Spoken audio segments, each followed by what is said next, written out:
Hello and welcome to the program which looks at the Holy Land. I am Paul Calvert.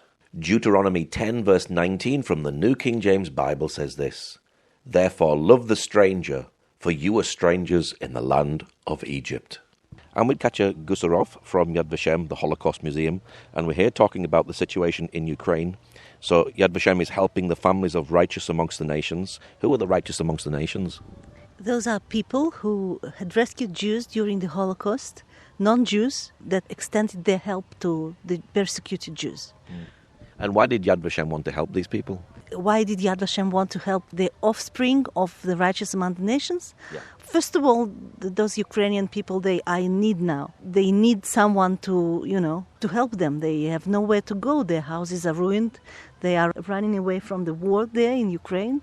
So those who decided to come to Israel and to seek shelter here, Yad Vashem cannot, be a bystander. And Yad Vashem helps those who are the descendants of the righteous among the nations. And it's not only Yad Vashem, but you personally are helping Ukrainians, aren't you, as well? Yeah, I'm like some other workers of Yad Vashem, and with the support of our management, I'm also helping a family. I have a family living with me for more than a month already. Charming family, a mother and daughter, and we became close friends by now. Yeah. Well, it must be difficult to hear their stories. It is very difficult, yes. And actually it is very painful for them to tell the stories as well. Because they passed through things since the war started. When the war started, no one was prepared. This family that lives at my place now, they were not prepared as well. So they started thinking about leaving when bombs were already dropping in their city, in the city of Kharkov. So they virtually ran away, and they left their husband and father behind because men cannot leave Ukraine right now. Are they able to have contact with their families that are back in Ukraine? Yes, they have a daily contact. They speak to their father, to the husband of Allah and the father of Lisa, and they hear the news, they know what's happening there. They tell about what they are experiencing here in Israel. It must be very difficult for part of your family members to be back there stuck in the war and you're over here as well. Very painful, actually. Yes, very painful. Because their hearts are there with the father, but he was actually the one who pushed them out. He didn't want them to be part of this chaos that's going on in Ukraine right now. And they can live being women, a woman and a child. Yeah. Are people losing everything or running away with nothing with them when they come to somewhere like Israel? They came with a suitcase and rucksack. That's all they had. They had winter clothes, and actually they came in March.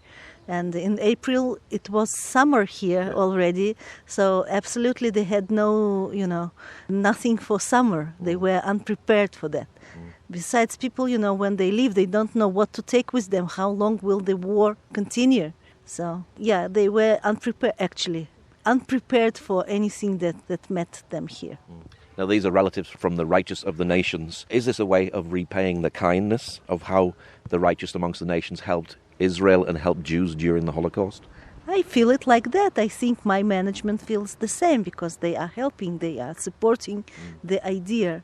And we have now, I'm hosting this family, but there are more descendants of righteous among the nations staying now in Israel, more than 20 people, staying in different places, some of them with other workers, employees of Yad Vashem.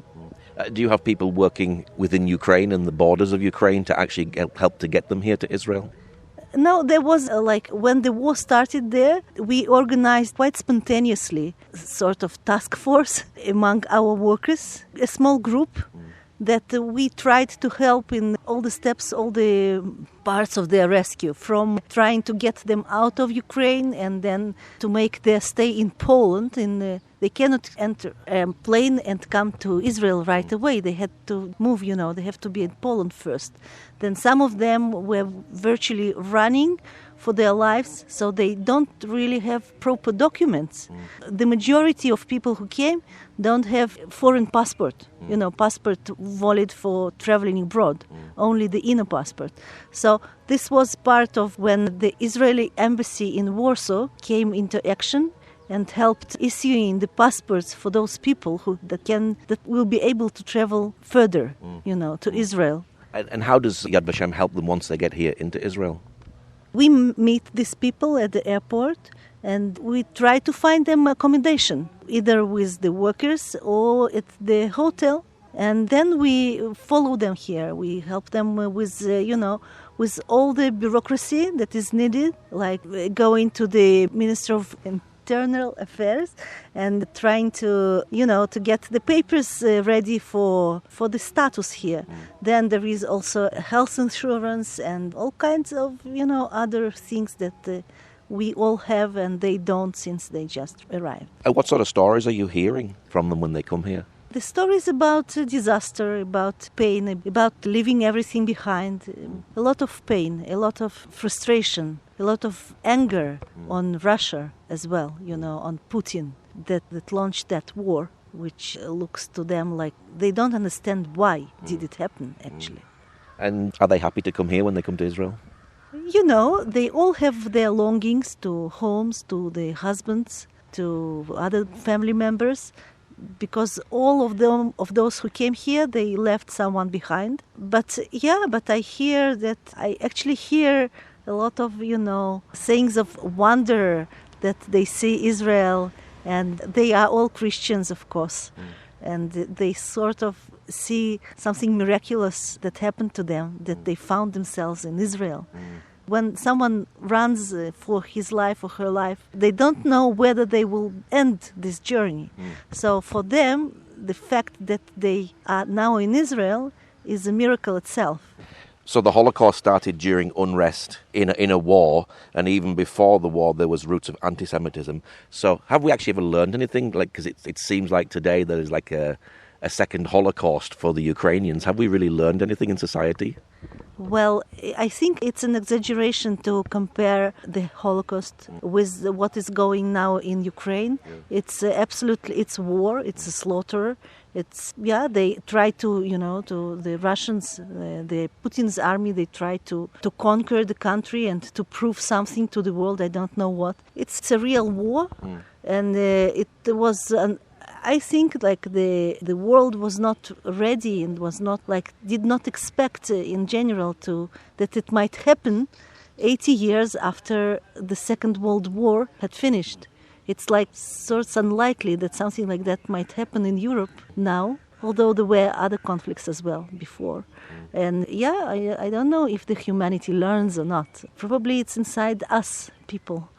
War brings out the worst in people, but it also brings out the best in people. Are you hoping that people will learn from their actions?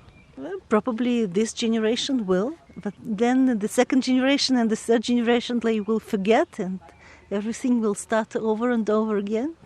I want to believe there will be no wars, but I doubt it will happen. Now, yesterday in the news, there was a new survey that showed that around half of all Israelis fear a second Holocaust. Does that shock you?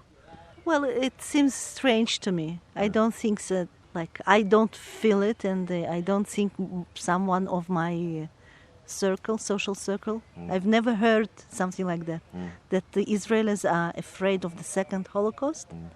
Of course, things are different now than the first Holocaust because you didn't have a state, where now you have a state somewhere to escape to, don't you? Yeah, there is a strong army. And besides, I do believe that we are getting closer with Muslim population of Israel. We are getting, with conflicts here and there. In general, I'm optimistic. I don't want to believe, and I don't believe that we'll have a war here. But that's my private opinion. Yeah. Now, coming up, you have Holocaust Martyrs and Heroes Remembrance Day. Tell us a bit about that.